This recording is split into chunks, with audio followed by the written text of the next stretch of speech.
Crimea অঞ্চলকে রাশিয়ার অংশ হিসেবে স্বীকৃতি দিতে পারে যুক্তরাষ্ট্র। শনিবার এ তথ্য দিয়েছে মার্কিন সংবাদ মাধ্যম ব্লুমবার্গ।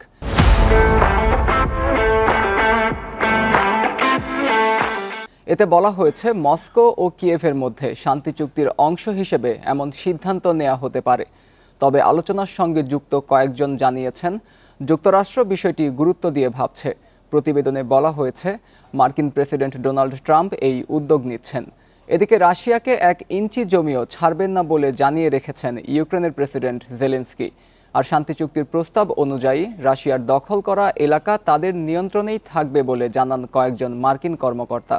2014 সালে ক্রিমিয়া দখল করে রাশিয়া। রুশপন্থীরা গণভোট করলেও তা মেনে নেয়নি আন্তর্জাতিক সম্প্রদায়।